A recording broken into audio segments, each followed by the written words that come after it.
Hey, it's Doris with All the Books, and I have been absent for a few days, and that is because of Hurricane Michael. Um, it hit my hometown, and it seems really inauthentic to not mention it here. Um, but I'm kind of overwhelmed with what to say, how much is enough, and how much is too much, and I don't know. It's really an overwhelming thought. Um, it was just a catastrophic event, and I don't want to just talk about it and then jump right back into books and make it seem like it's not as big of a deal as it is. But how do you do that? So I was watching Robert from Barter Hordes the other day, and he did the My Neck of the Woods tag. And I thought, that's the thing. There's only 3 questions. It's tell us about your neck of the woods, share some books related to your neck of the woods, and tag some people. So I thought I could do that. So here we go. My neck of the woods is Mexico Beach in Port St. Joe, Florida. I went to high school in Port St. Joe, and I grew up 6 miles inland from Mexico Beach. There's a little road sign on the highway from our house to there, 6 miles. So I know that for a fact. And I don't know if you watched any of the hurricane, but the eye wall went right over the place where I grew up. If you're familiar with hurricanes in any way, we are. Hurricanes are a lifestyle where I grew up. Just like snowstorms are in the north. And I always laugh every winter when us in the south are like, oh my gosh, there's snow on the ground. What are we gonna do? We're gonna close schools and businesses. That's what we're gonna do. And northerners laugh, but you don't want southern people on the roads when it's snowing, trust me. But I say that to say that, in Florida, hurricanes are that way for us. We know how to deal with them. We know what they do, and we know how to, find shelter and go where we need to go, and we know how to recover from them. But this one was so different. It is so different. I got on a school bus every day for years and years and rode down this beach highway looking at the Gulf of Mexico. Hard life, I know. It is a gorgeous, gorgeous place. But I made that trip day after day, year after year, until I graduated high school and moved on. And still, when you grow up in a small town, it's always home. No matter where you live ever in your life, when you say home, you're talking about that little town that you grew up in. So yeah, all of these landmarks, the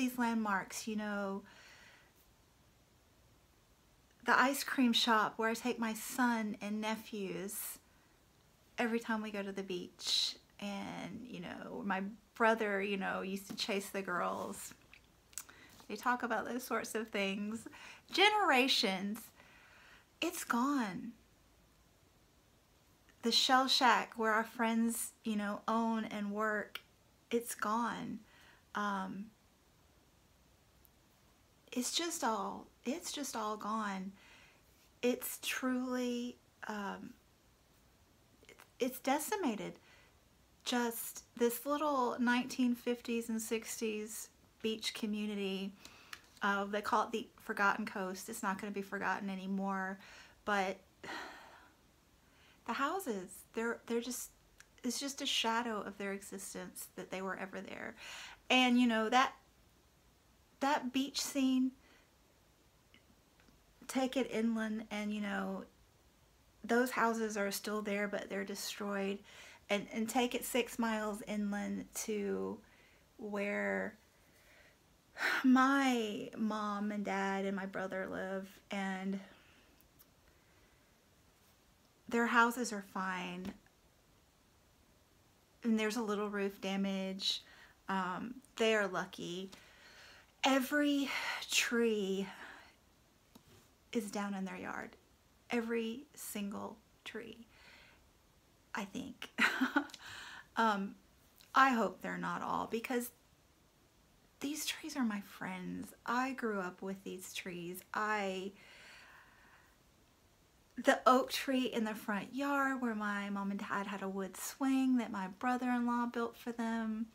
You know, the oaks in the backyard where my dad used to feed his pet raccoons, and the sugar maples that, you know, we planted when we first moved in there.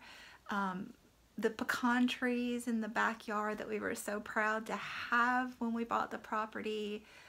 All of the pines. I grew up in a pine forest. When you think of, you know, Florida, you think of beaches, and we have beaches. We have pristine white sand and palm trees. It is gorgeous. It is what you think of when you think of Florida. But the Florida I grew up in is a pine forest, and I love it. You know, my dad never cared about the house, and he, you know, taught all of us kids to be that way. It's our yards, you know, and we just love every tree that we have ever. And, you know, I'm heartbroken to think that, you know, most of them are gone. I'm rambling, and I knew I would do this, but I don't know. So anyway, let me just get to the books here. The first one I wanted to share with you is The Great Tide by Ruby Lee Hall. This, I believe, is out of print, but this book is all about my hometown. It's very much in the vein of Gone with the Wind in style, that era as well. But my little hometown, it used to be called St. Joseph, and it was a thriving harbor community. Almost, you know, the Constitution for the state of Florida was signed in my tiny little hometown, but it wasn't so tiny then. It almost became the capital of Florida, but we had some trouble. As the title would suggest, there was a tidal wave that wiped it out, but prior to that, the town was hit really hard by the yellow fever, and then a forest fire, and then the Great Tide. So really hard hit community. But as this book would also suggest, if you got the chance to ever read it, it's a very resilient community. The people are so resilient. And you know, that's what I'm seeing too. I'm watching on Facebook people helping each other, and all the people coming down from everywhere, you know, as far north as Michigan, locally, just people wanting to help. It's beautiful. But the day after the storm hit, so Wednesday, storm's gone through. Thursday morning, everybody comes out of the woods with their chainsaws and begin clearing the highways. No kidding. You don't wait for the government to do it. Everybody does it. And so working together with the emergency management and the police and, you know, everyone else, the community just banded together and got the roads clear so this, you know, aid can start coming in. So yeah, I just am really proud of my people so much. Isaac Storm by Eric Larson. I'm currently reading this, And this is actually set in Galveston, Texas, but it's still on the Gulf of Mexico, which is the body of water that I grew up on. And this is just a fascinating read because it's set in 1900. So thousands, I think 8,000 people died in this hurricane. And currently, I believe the death total for Hurricane Michael is at 29, which is horrible. But it's amazing, you know, what we've come through with forecasting and saving lives and understanding storms. And it's also sad, you know, that climate change is getting a bad rap in this country right now. That makes me sad. And if you don't believe in climate change, you know, that's fine. But I think we can all agree that we need to do better by our planet. We need to be more careful with our resources. Keep it clean. You know, these are just smart things to do. Smart things to do. What else do I have here? Zora Neale Hurston, Every Tongue Got to Confess. I am just delighted to say that Zora is a local. She grew up in the pine woods of North Florida, and I've just really enjoyed discovering that and reading more of her work. This one is, I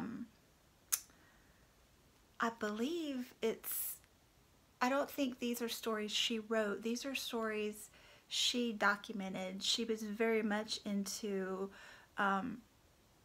recording oral histories and myths before they were lost. So she went around back to her Florida community and wrote down some of these myths and stories and saved them for us. And I think that's just awesome.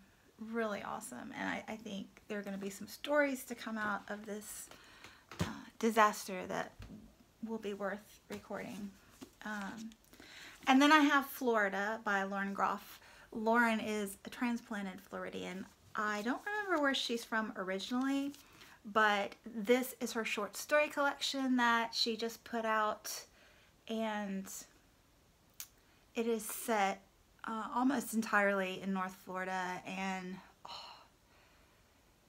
being from that area myself, her words and imagery really resonated with me. I just thought this was completely gorgeous, and it spoke to me of home, and now it's such a treasure to me to read it and think about that place I call home, and you know,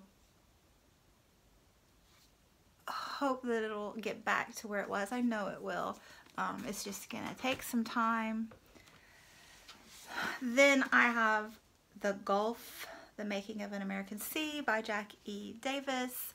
This is all about the Gulf of Mexico, which I know I'm biased because, like I said, it's my home, but I love this place. I love this place. I love these people. And then the last one I have, Barbara Kingsolver's new book, Unsheltered. And this one, Barbara Kingsolver is not from Florida, and this book is, I believe, set in New Jersey. So why am I holding it here? I don't really know. I just felt compelled to. This cover art, these are pitcher plants.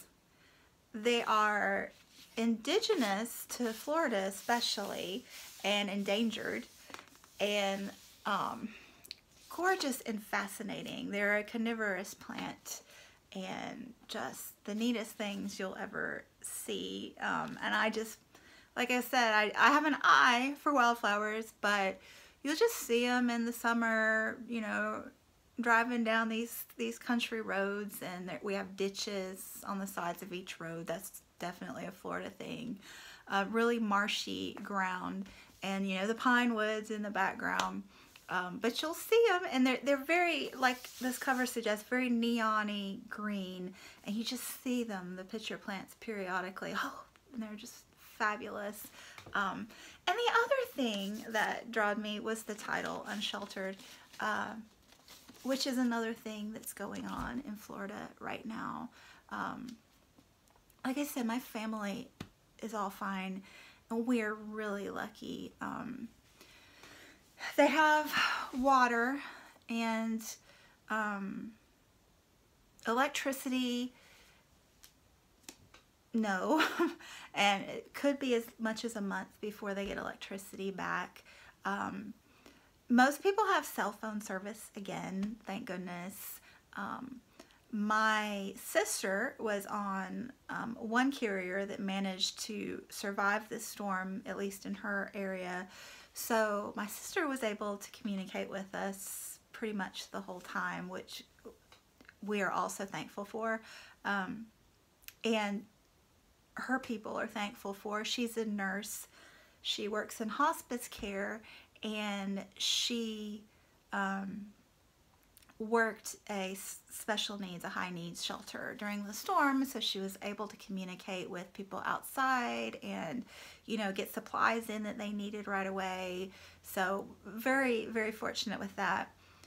The rest of my family was on a different cell phone carrier, and we weren't able to communicate with them for 3 days. My one brother that evacuated did talk to my other brother that stayed for, you know, 90 seconds maybe before the line went out, and then we didn't hear anything else for 3 days, but we knew they were fine. But let me tell you, it was just so awesome to be able to talk to them again once their phones came up. But they all stayed at the veterans, the VA nursing home where my other niece works. She's a nurse as well. And, you know, she posted online today because somebody sent her some shoes because her feet are tired, because they've been working so hard and are on their feet all day, every day. You know, that's another thing. I want to go down there and help. I want to be there because that's my family, it's my people. But, you know, unsheltered. You know, my sister got a tree on her house and the roof lifted off on the other side of the house. So everybody's got a tarp on their house at this point in time. Everybody has some kind of roof damage. My sister, thankfully, her neighbors are letting them stay in a little apartment on their house. So, you know, fortunate again. My other brother that he evacuated, but his house is on the bay in another community, and he came home to sludge, you know, an inch deep in his house, and storm debris a foot thick in his yard. But, you know, we're all fine, and our houses are still there, and it's just not a good idea for me to go down right now. Resources are so limited. You know, there are people there cooking meals, you know, it's just popping up everywhere, you know, support groups coming in and cooking meals and washing clothes and providing battery charging stations, and cutting trees. You know, I'm trying to get my family's yard cleared of the trees, you know, with volunteer organizations. But resources are so limited. Food and gas, you know, gas is like very critical right now because there's no power, and, you know, recovery operations, but it's rationed. You can only get, you know, 5 gallons at a time when it's available, and you have to be careful with it. So I talk to everybody, and it's just best that I wait and come down and, you know, provide support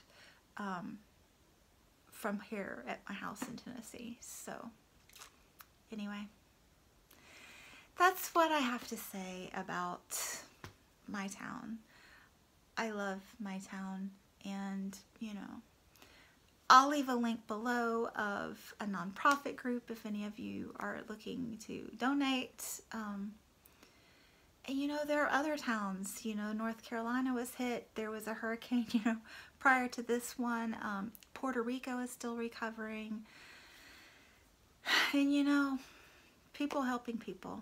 So anyway, thank you so much for watching, and I think I will be back to normal, and I know my family will be back to normal, and my community will be back to normal. It will be a new normal, but we'll do it.